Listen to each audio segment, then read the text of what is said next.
The football playoffs are set, but not without some huge regular season finales with plenty at stake. Welcome to Sports Wire. I'm Will Catterley. Well, it's the game that packs the seats and delivers two of the best teams in the state almost every season, and this year, Highland Springs versus Varina had that element and then some. The Springers, ranked number 1 in the state, came in undefeated at 9-0. Varina, playing at home, also were unbeaten. Besides bragging rights, there was a lot to play for in this one. A Springer victory would give Highland Springs not only the top seed in Region 5C, but also the top seed throughout the playoffs. A Blue Devil win would guarantee Varina the top seed in Region 4B, while a loss could move Varina down as far as number 3. So when two powerhouse programs go toe-to-toe, you can bet that there won't be an empty seat in the house. So the stakes couldn't be greater on senior night here at Varina. Home of the Blue Devils, two of the best teams in Virginia, two of the best teams in the East End. Respect for each other in this heated rivalry. But things would go the Springers' way from the opening kickoff. Check it out, the return. He loses the football on the tackle. Highland Springs jumps on the ball, and the Springers got it. A huge momentum swing. Coach Lauren Johnson said special teams would be a big factor in this game. Right away in the first play it was. Few plays later, Christian Martin, touchdown to Karan Ferguson down the middle. Highland Springs, after a offsides penalty on the point after go for 2, they're up 8-0. But this was, make no mistake, a defensive game. Nice stop by Varina. Kenneth Faison and company, they do not want to lose in the trenches to Aziz Foster-Powell in the Springer running game. Likewise, the Springers were a thorn in Varina's side, as the Blue Devils couldn't get anything going offensively. Number 55, Alonzo James and company. You want more special teams? Second quarter. You got it. Check out the punt coverage right here. I mean, you don't show punt coverage highlights very often unless it's just dominating. Like that, half the team was there. Then later, 4th down, Varina goes for it. Varina doesn't get there. Couple of yards short, Springers turn him over, and it would lead to this. Kmart, Christian Martin. You give this guy all day to throw, that's going to be a problem for you on defense. He fires, finds his man, Aziz Foster Powell. All the way to pay dirt, touchdown Springers. So Foster Powell, a weapon on the ground and through the air, 15-0 Highland Springs with 3:12 to go.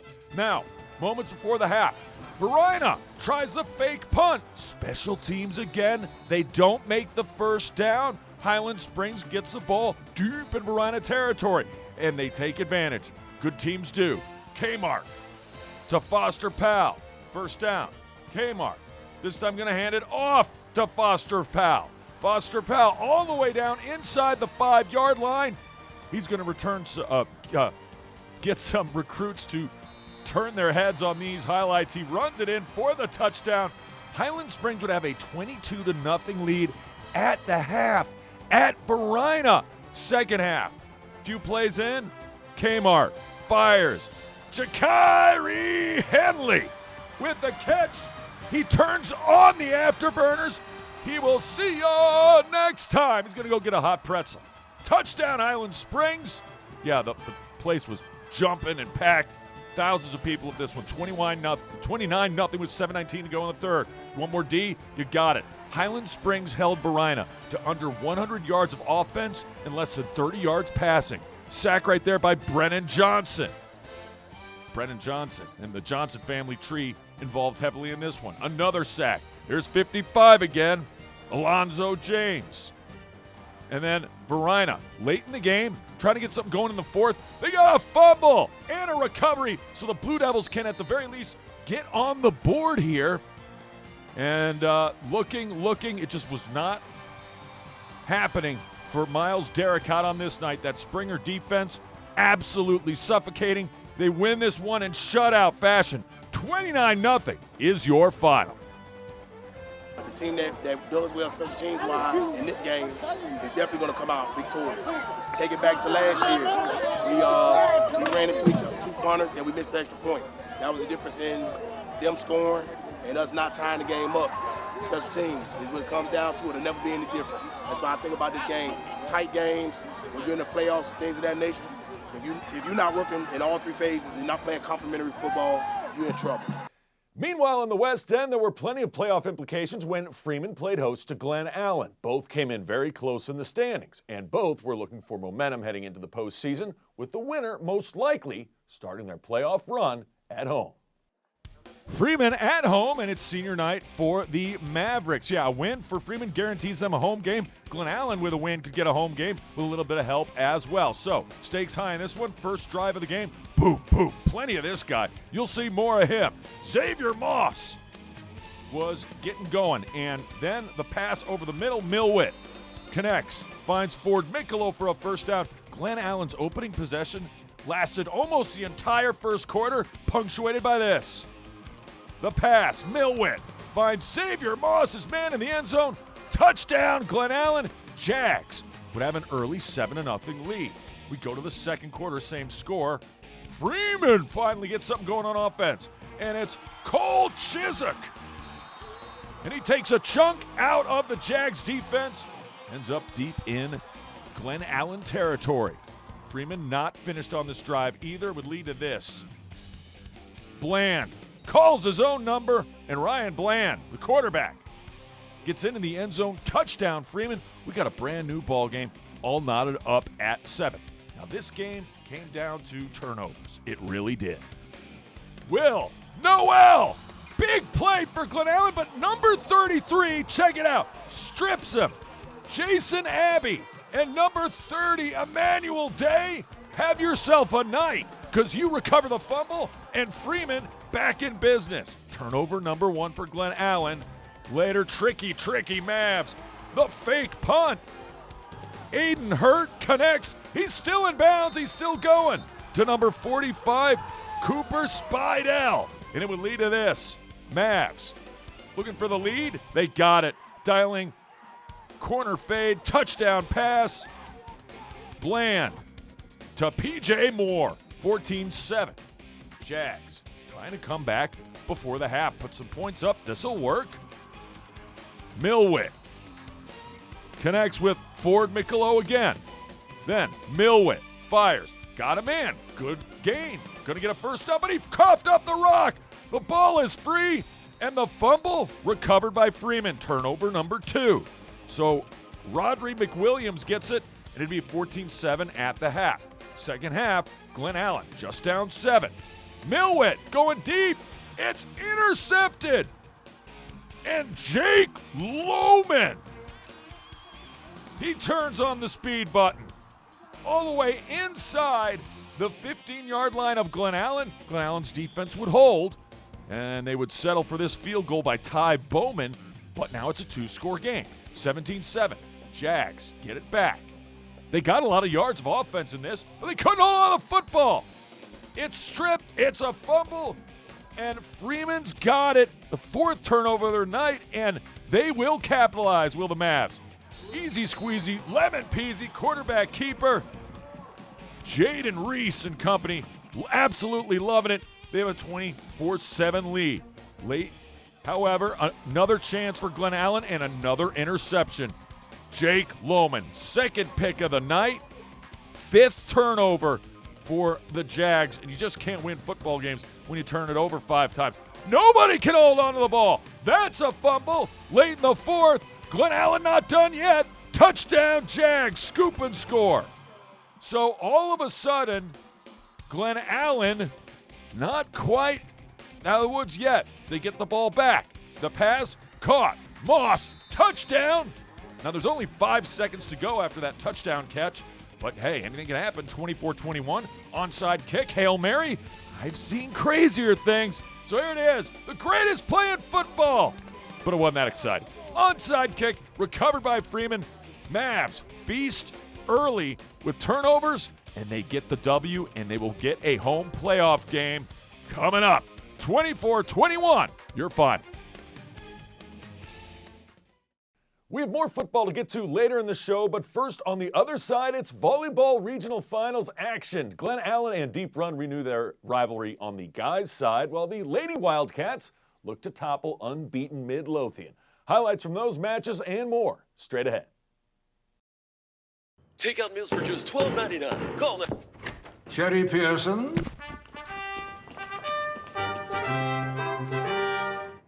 are the sole surviving heir of the King of Montanopolis, and you are now worth $45 million. I'm rich!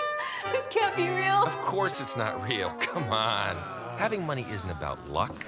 Like that takeout meal. Cook at home instead, you can save thousands a year. Feed me. Feed the pig. Welcome back to SportsWire, guys. Volleyball action, and who else but Deep Run Glen Allen. This year a little different. Glen Allen the 1 seed, unbeaten. Deep Run was the number 6 seed, but they're always good late, aren't they? And they get the point right here. Yeah, that's right. Number 6 seed all the way to the regional finals. Point Wildcats in the first set. So they're getting good when it matters most.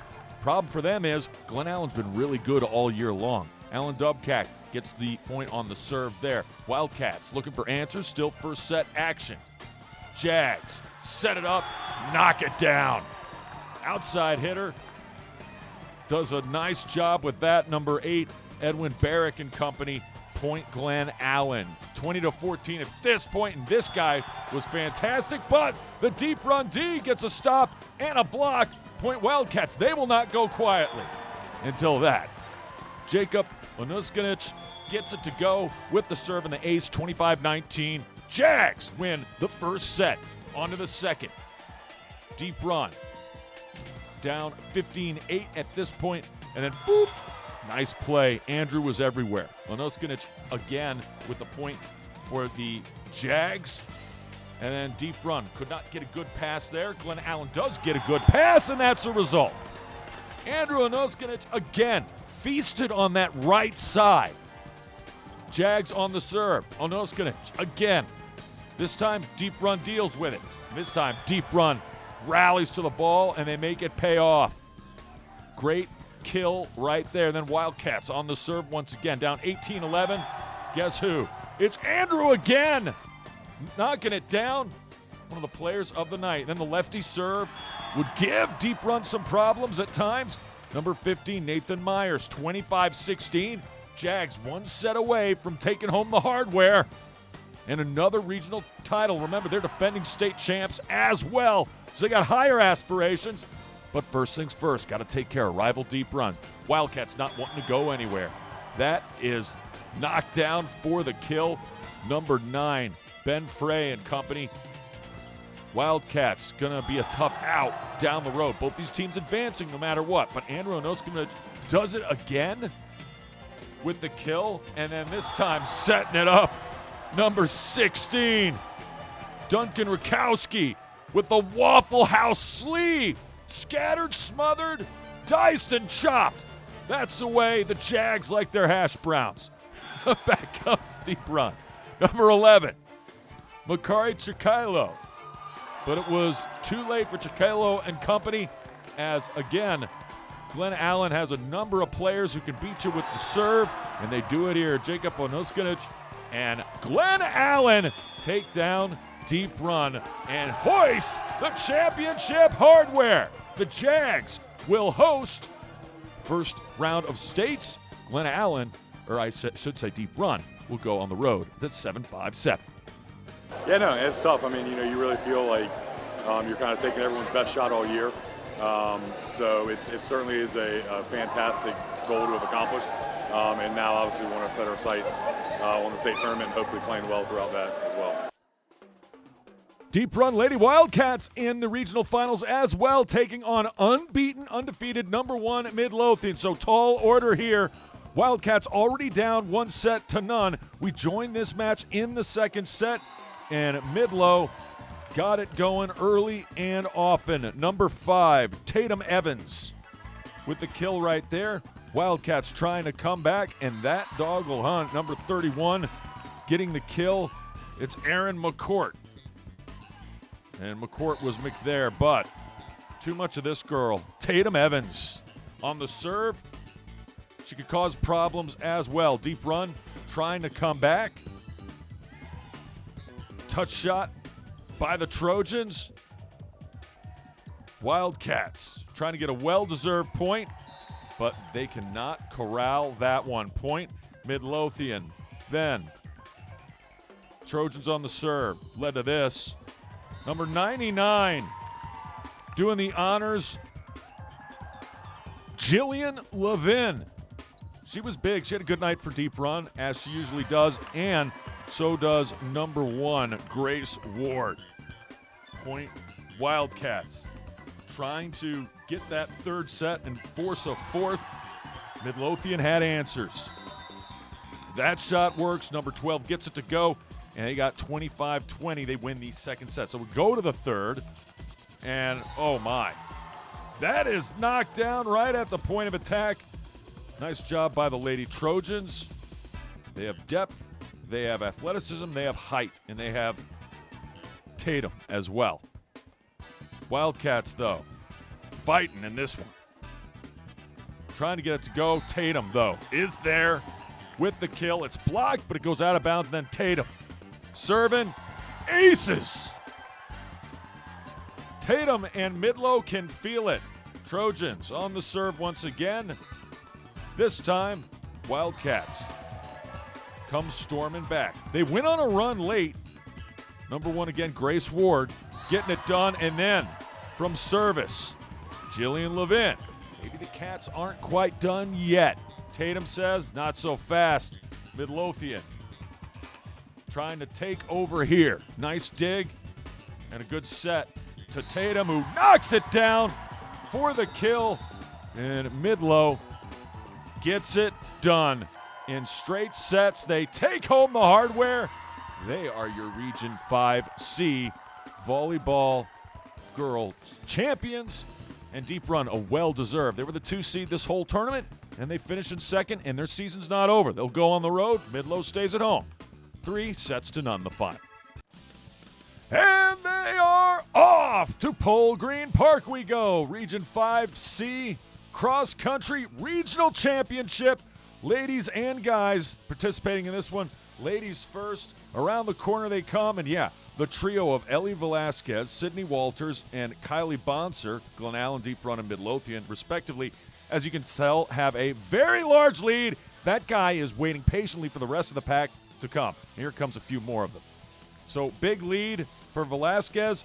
Such a big lead that she finished first. We didn't even see her cross the finish line. Second place, here she is, Sydney Walters. And in third is Kylie Bonser for Midlothian. Deep Run, 1, 2, 3, 4, 5 of the top 8 runners were Wildcats, and that was good enough for Deep Run's team title. Obviously for Glen Allen, Ellie Velasquez takes home the individual title, finishing in first. Let's go to the guys' race, shall we? And they are off. Same course, up 3.1 miles, I should say, and a good one here. Look at the duo there of Berkeley Nance of Godwin. All he does is win, win, win. And Carson Rackley of Glen Allen, they were neck and neck. But when it mattered most, there he is, Berkeley Nance. Winner, winner, chicken dinner, and a salute to boot. Second place, Glen Allen's Carson Rackley. Andrew Bennett would finish third from Clover Hill. Aiden Cassidy fourth for Freeman. And Glen Allen, as a team, gets the win. Berkeley Nance, first place for individual. It's back to the gridiron when we come back. Hermitage looks to finish the regular season in style against Deep Run, while Tucker tries to muscle their way into the playoffs, but they'd have to beat a very good Lake Taylor team to do it. That and more next. Todd's a great guy. I mean, look at him. What a sweetheart. Attaboy. Wait, Todd, what are you doing? How totally selfish and un-Todd-like of you. Come on, Todd. Come on, man. Welcome back to SportsWire. Back to the gridiron we go. It's Hermitage, their last home game of the season, taking on Deep Run. Panthers already clinched their spot in the playoffs. Question is, where would they finish? More on that later. Early on and often, you know them, you love them, unless you're trying to tackle them. It's number 4, Jeremiah Footlong Coney. Touchdown, Hermitage. The running back had a very good night on this one. Just takes a normal pitch play and goes. And how about handing it off to him? Have him go left. Well, just give him the football is great. And he makes a couple of great cuts here. Give Deep Run props. Never quitting, making that tackle. Coaches love that. Matthew David, dude is a football player, does not give up on any play. Most people don't run down Jeremiah Coney. He does. Of course, it doesn't matter in the long run. For Hermitage, they get the touchdown plunge right there, up 14-0, and then Panthers doing it through the air as well. Kieran Burton firing, finding number 14, Chase Mia Rivers. And Rivers gets that for a first down. Same drive, second quarter would lead to this. Again, finding his receiver. This time, it's Damon Artis and Hermitage. 3-score advantage, 21-0 with 9:31 to go. Panthers get the ball back. Look out, ref!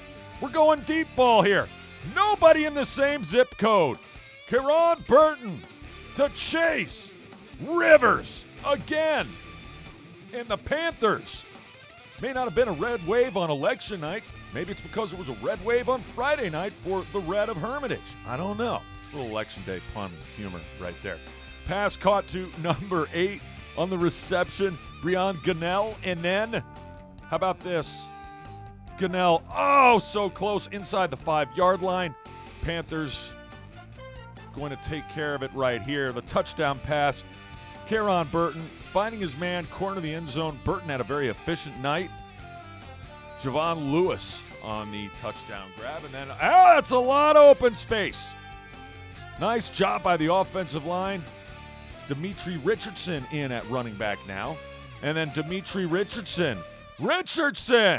all the way to the house, touchdown. Hermitage always has some running backs, don't they? They really do. Panthers up big, 42-0 at this point. I haven't shown you much defense. Most of the plays looked like this. Yeah, I mean, kind of nondescript, but very effective. Hermitage limiting deep run on the ground and in the air. Really hardly any first downs on the night for the Wildcats, and they can do this on the ground. Coming right at you into your living room if you're not careful. Whoa, there he goes. First down and a flag added to boot. Ben Yini flying, on your sofa. And then that led to this touchdown run.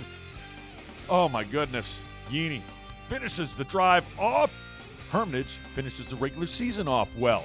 49-0 is your final. Let's go to J.R. Tucker Senior Night for the Tigers.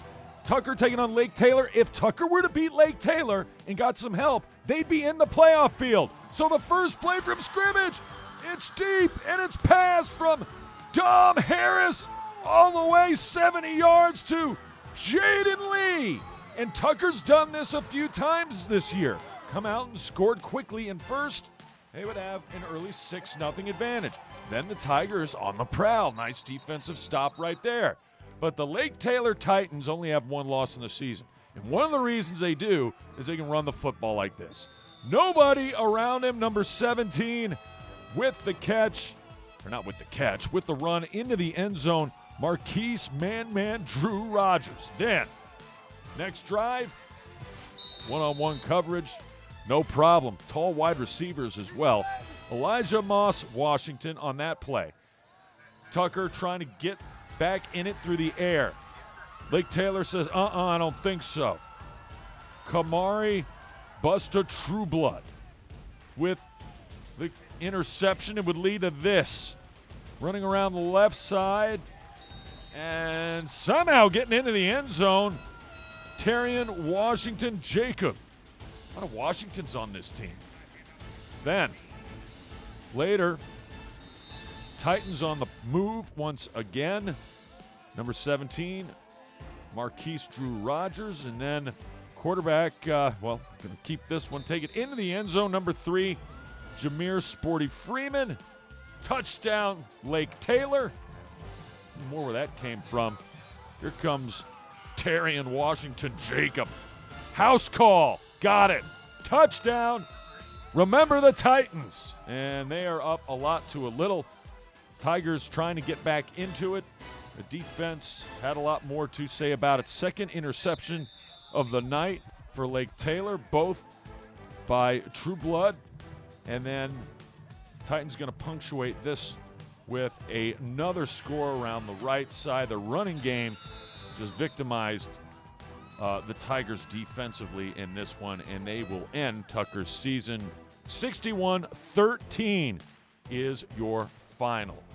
Godwin played in a big game against TJ, and they won convincingly, 34-7. So here's how the final standings look.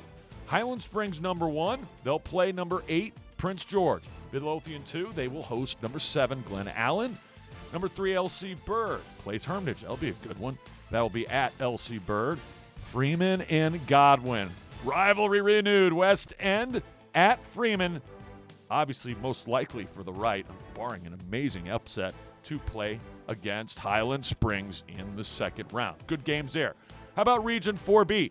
Well, Varina, by losing that game to Highland Springs, does fall from 1 to 3. So Dinwiddie plays Powhatan. King George plays Patrick Henry. Patrick Henry will travel to King George. The winner of that game will get the winner of Varina versus Matoaka. Hanover plays Eastern View for the right to play Dinwiddie. Be interesting if Patrick Henry could deliver an upset to King George, then Varina, if they were to win, would host Patrick Henry. And what would be a very interesting rematch. Just a few weeks ago, they had a game that went right down to the wire. So Varina in good shape. They only get one home game, barring some upsets. Speaking of the postseason, let's go to the regional field hockey finals. It's number 1 Midlothian, number 2 Godwin. Oh, shot off the top of the goal. Midlo with a chance early. That does not work. And then a kick save and a beaut by Godwin. But the Lady Trojans, they were the aggressors in the opening quarter. Again, another corner, and you give too many good teams too many opportunities. This happens. She shoots, she scores! Goal! Josie Painter, number 17, absolutely clobbered that ball from the top of the circle. Godwin trying to answer back. They get a corner of their own. That is kicked away. They keep it in the zone for a little bit, but eventually Midlo gets control. Trojans looking for a 2-0 lead. It's Painter again, and nice job by the keeper knocking that one out of play. It'd be 1-0 at the half. Second half, switching sides now. Here comes Midlothian once again. She shoots. It's blocked, but the ricochet. Her teammate is there. She shoots. He scores on the rebound. Reese Barrett buries it.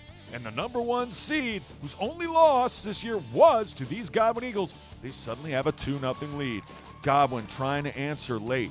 They need 1 before they can get 2, obviously. Right here, it might help. She shoots. She scores off the deflection. Goal! Godwin, Johnny on the spot. Still with some time remaining. It's now 2-1.